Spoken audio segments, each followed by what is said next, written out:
Welcome to the Leukemia and Lymphoma Society of Canada training called Managing Chronic Lymphocytic Leukemia. This training is geared towards the healthcare professionals in our community and is part of our continuing education program. Let me introduce myself. My name is Pascal Rousseau, and I'm the Community Engagement Manager for Quebec Division and for Ottawa. So before we start our presentation, I would like to share with you our mission, that is cure leukemia, lymphoma, Hodgkin disease, and myeloma, and improve the quality of life of patients and their family. Ultimately, we are here to serve the community. We offer guidance and support to people affected by a blood cancer every step of the way. Next one, please. We offer a variety of educational resources and services for those affected by a blood cancer, as well as for healthcare professionals. In addition to information, booklets, fact sheets, and videos, we also offer valuable services such as a peer support program, virtual group support, webcast, podcast, a COVID-19 resource center, and access to our community services manager in every region. Visit bloodcancer.ca for more information. Next one, please. As a healthcare professional in oncology, you are at the heart of cancer care for each patient. Your passion gives them hope every day.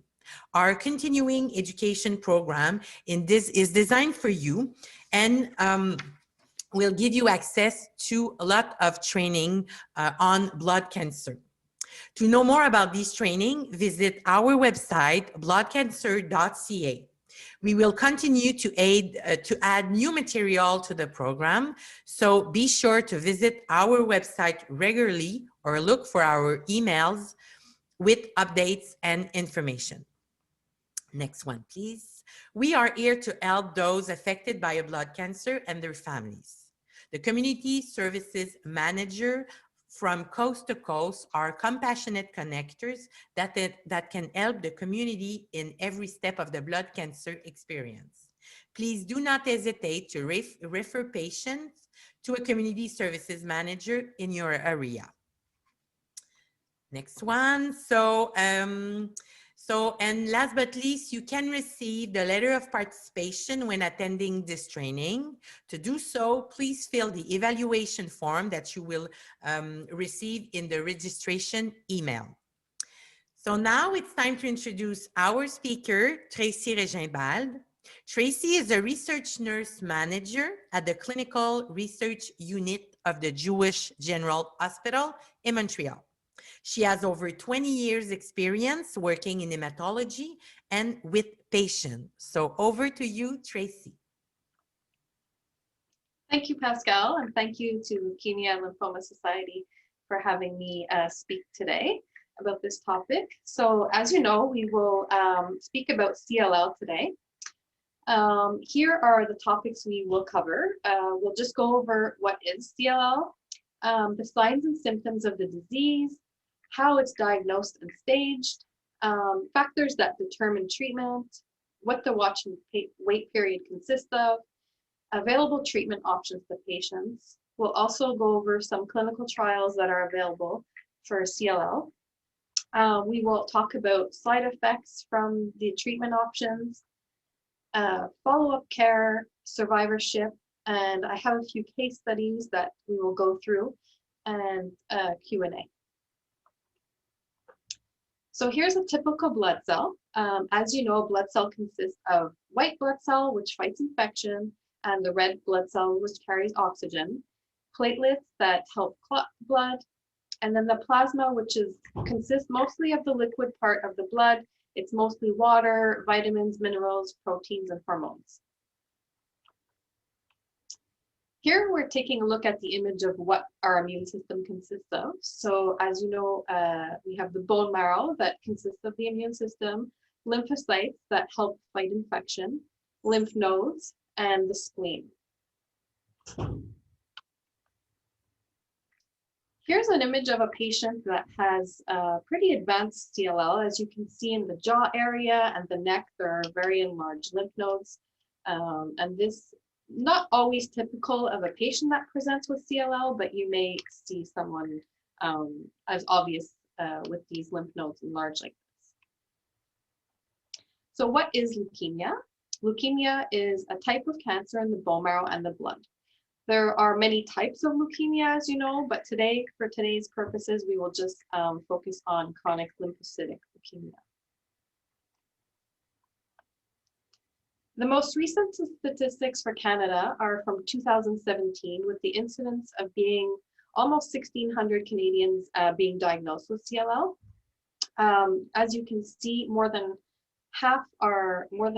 most of them are men, and with half being that total number of women. And the mortality rate, the recent statistics show that 562 of these Canadians will die from CLL, 321 being men, 241 being women. Here we have a graph showing the incidence and mortality in CLL. Sometimes you may hear CLL is the old person's leukemia. But as you can see on the bottom of the graph, it goes by age. And as we age more, the incidence of CLL does appear more. It is most common in patients who are 70 and older.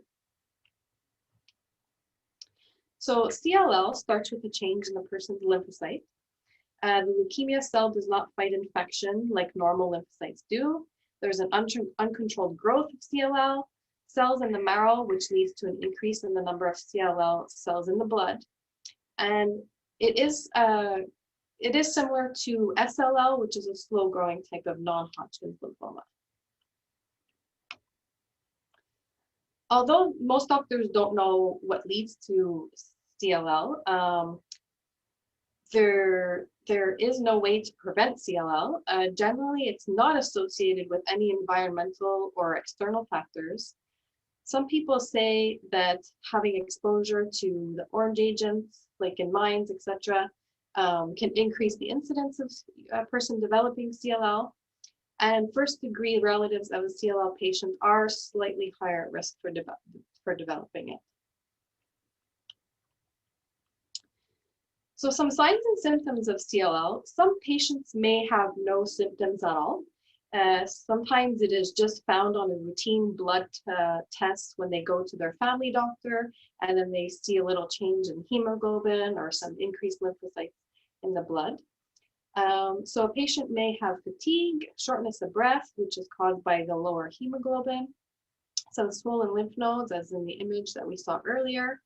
They may complain of bloating, so that may be an enlarged spleen, decreased platelet count, so they may have some bruising, low-grade fevers, night sweats, infections, and weight loss. So typically a lot of patients before developing CLL might have said, oh, for the last year, I've had a lot of colds or infections.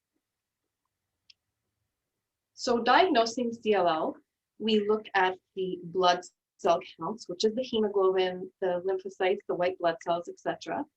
The immunophenotyping blood test, which shows the cell change in either a B or a T cell lymphocyte. Most changes happen in the B cell lymphocytes. The physician may also order a quantitative immunoglobulin test. And if you have low immunoglobulins in your blood, you can get immunoglobulin infusions to help boost your immune system. And then finally, a bone marrow examination. Not always is a bone marrow biopsy needed to diagnose CLL, but it may be done. Some other treatment blood tests that may be ordered are FISH tests, which studies the chromosomes in the blood, karyotyping, DNA sequencing, hepatitis B testing. Hepatitis B testing is important because if a patient has a history of a previous infection of hepatitis B, then it may be reactivated when a patient receives chemotherapy or immunotherapy treatment. Also, beta-2 microglobulin would be added, LDH, and some of these factors may be signs of faster growing CLL or higher risk disease and indicate the need for closer follow-up. And certain chromosome changes will indicate the need for closer follow-up and certain treatments over others.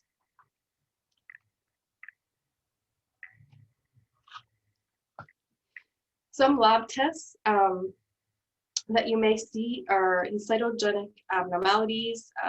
The 13q deletion can be associated with favorable outcome. There's the trisomy 12, the 11q deletion, 17p deletion. The 17p deletion is known not to respond that well to chemoimmunotherapy. So there's a lot of targeted therapy for patients that have this deletion. And then factors that are associated with higher risk CLL would be the blood lymphocyte doubling, CD38, beta-2 microglobulin, etc. So CLL staging, how it's staged, they have to take into account the abnormal increase in number of lymphocytes. So in the blood test, they would see how high a patient's lymphocytes are, presence of enlarged lymph nodes, presence of enlarged spleen, presence of anemia or thrombocytopenia. Physicians can use two different staging systems. They basically have the same kind of algorithm. One uses numeric, one uses alphabetic. In the end, they equal out the same, and then the treatment plan would be the same using either each staging system. So as you can see with the Ray staging system, for the low risk, the patient would have elevated lymphocytes in their blood test. Intermediate risk, you would see an elevated lymphocyte with enlarged lymph nodes or an enlarged spleen. And then high risk, you would have elevated lymphocytes and anemia or elevated lymphocytes and low platelet counts. For the Binet staging system, you would have no anemia, no thrombocytopenia, and less than 3 areas of enlarged lymphoid tissues. In B, no anemia, no thrombocytopenia, 3 or more enlarged lymphoid tissue. Or in C, anemia, low platelet count, any number of area of enlarged lymphoid tissue.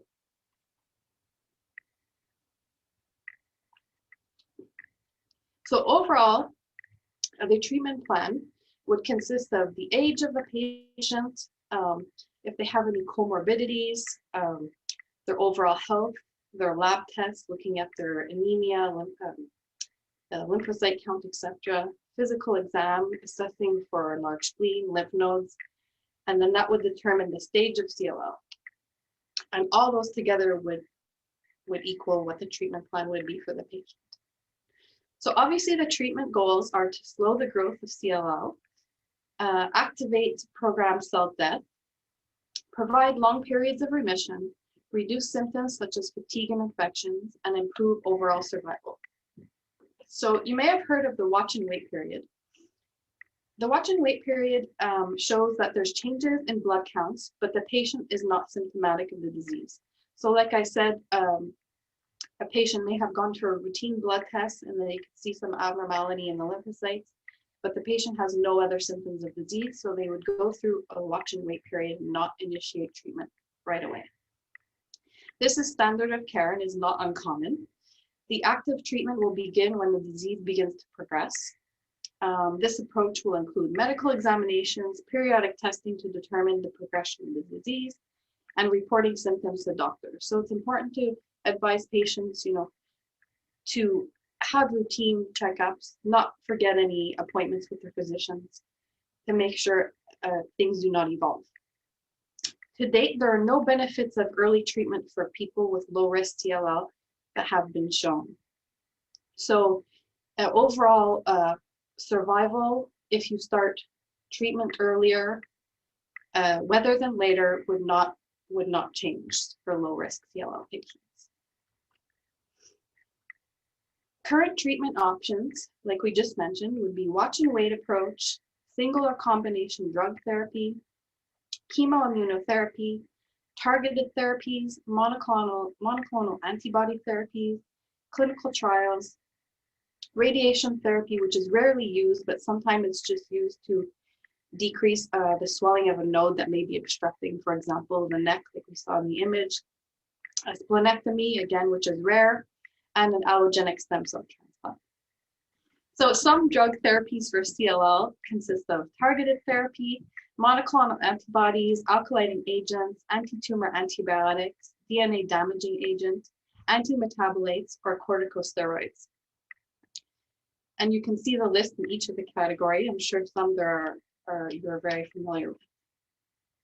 So treatment response, obviously, the goal is remission, either complete or partial, stable disease, and then sometimes we have progressive disease when when we do give treatment. Relapse or refractory CLL. So relapse CLL is a term for CLL that CLL responds to therapy, but after 6 months or more, the treatment has stopped. The CLL has stopped responding. Refractory CLL is a term that describes that the CLL never achieves remission or does not achieve remission and gets worse within the 6 months of the last treatment. Treatment options for relapsed or refractory CLL currently are ibrutinib, venetoclax alone or with rituximab, duvelisib, idelalisib, ofatumumab. Sometimes there are combinations of ibrutinib and venetoclax, allogenic stem cell transplant, and alemtuzumab. So stem cell transplant may be an option for some patients. An allogenic stem cell transplant is a procedure where stem cells from another person or donor are infused into the body. Obviously, the goal of the allogenic transplant is to restore the body's ability to make healthy blood cells after high-dose chemotherapy and to cure the patient of CLL by killing remaining CLL cells. There are a lot of side effects and serious complications to an allogenic transplant, so the physician would have to speak to the patient and see if that's the best option for them. There are clinical trials that are available for patients. So a clinical trial is a carefully controlled research study that helps improve treatment options, increase survival, and improve quality of life. They're designed to give patients the safest potentially most effective therapies. Some people think they should wait until standard treatment fails before considering a clinical trial, but this is not always the way, because patients who should participate are not, they are not only for patients who have advanced disease. Patients should not wait for standard treatments to fail before asking about clinical trials. And trials can be designed to test new treatments that improve response rates or improve quality of life of patients with newly diagnosed or very limited disease as well. Some trials that were conducted and are currently available. You can see here, there's venetoclax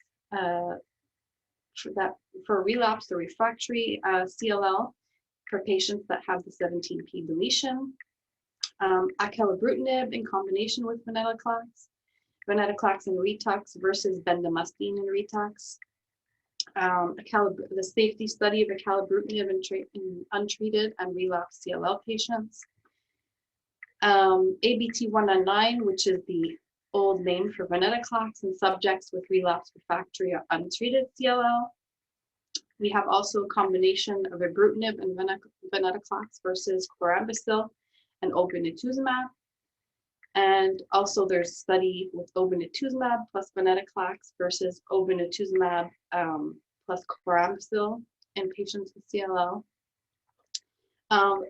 There are many more trials, and to find the list of trials that are available for patients with CLL, you can always go to the website www.clinicaltrials.gov, and it also shows you the participating sites within your province that are conducting these trials.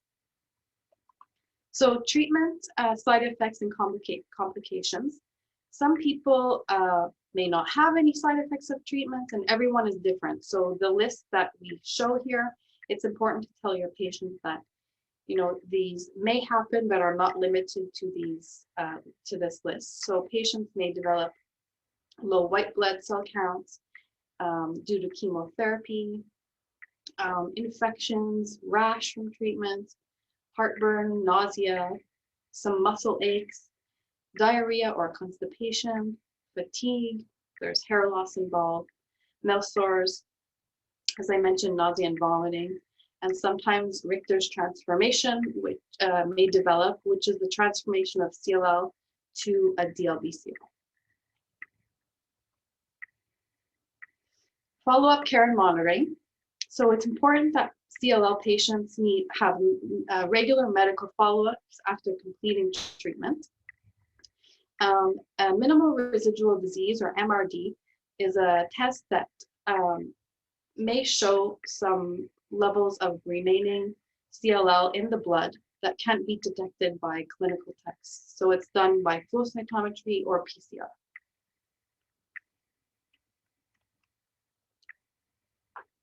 For the survivorship care plan, it's important that a patient has a personalized treatment summary, information on possible and late long-term side effects, information on signs of reoccurrence, guidelines for follow-up care, including screening for cancer reoccurrence and secondary cancers, identification of providers so they know who to call, recommendations for healthy living, and identification of supportive resources.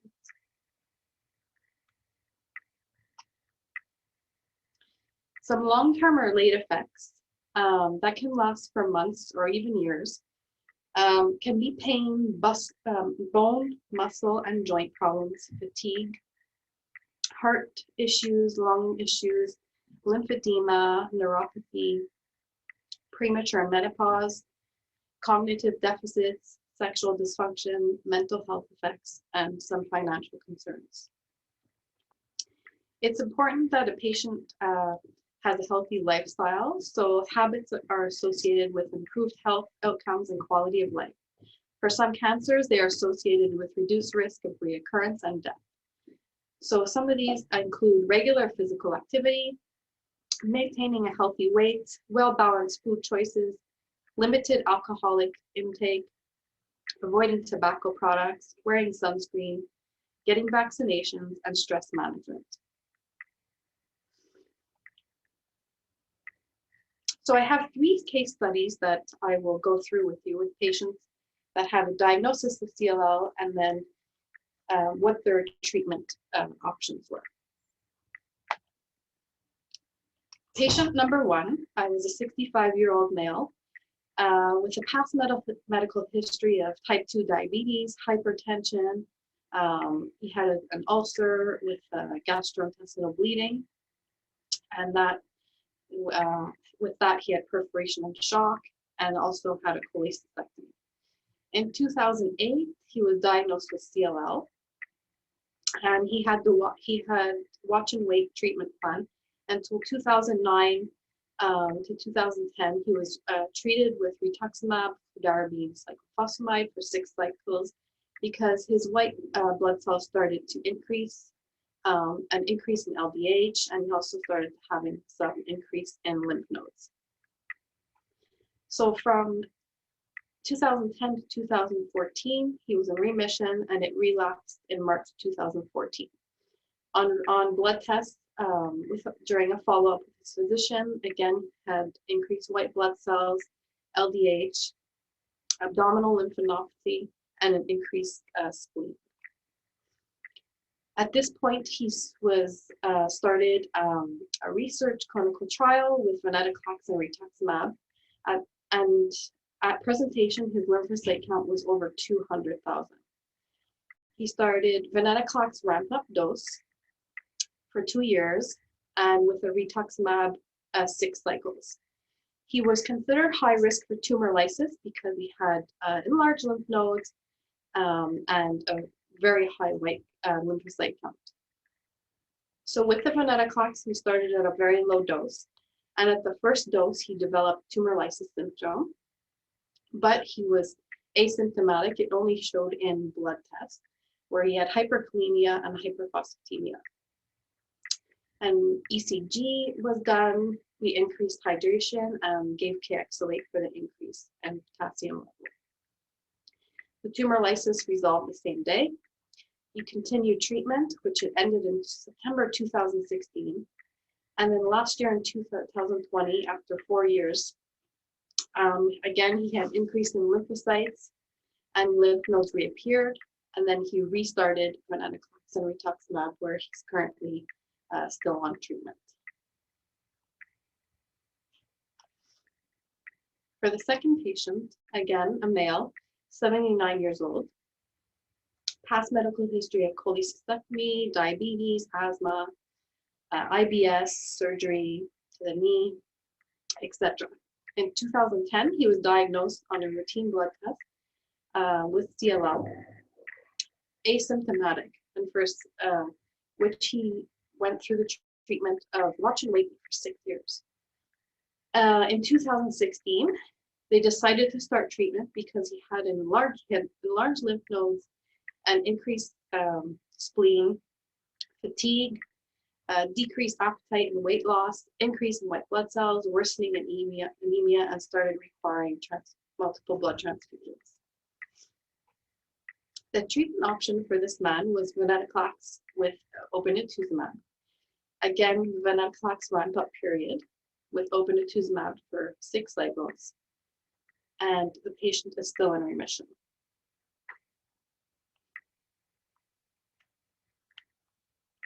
Third patient, another male, 65 years old, medical history of meningitis as a child, and nothing really more significant than that. In 2006, he was diagnosed with CLL, watch and wait period until 2007 when he started chemotherapy, R-CHOP for 6 cycles. And then a few years later, he relapsed in 2012, where he got rituximab, fludarabine, cyclophosphamide as a treatment. In November 2014, he again presented with increase in number of white blood cells, increase in lymphocytes, decreased hemoglobin, enlarged spleen, and night sweats. He then started treatment on venetoclax. And then the second day of venetoclax, his lymphocytes dropped quite dramatically just with 1 dose of medication. And again, this patient had tumor lysis. He had increased creatinine, increased potassium, increased uric acid. He was admitted for surveillance and IV fluids. The tumor lysis resolved, and the patient was restarted on venetoclax wrap-up. He also received 6 cycles of rituximab, and then the patient to this date remains in remission. So those are our 3 case studies. And I'll let Pascal continue. Well, thank you so much, Tracy, for your time and this valuable information that will be, I'm sure, very helpful for healthcare professionals. So just a reminder that you can receive a letter of participation for attending this training. Please fill the evaluation form that you will receive in your registration email. Next slide, please. And don't forget that we are here for you and for the community. You can we can send you free TerraPad to facilitate patient referral to LLSC and to our services. Don't hesitate to visit the continuing education program on our website to watch free training in a self-study format. And never hesitate to contact the LLSC if you need more information.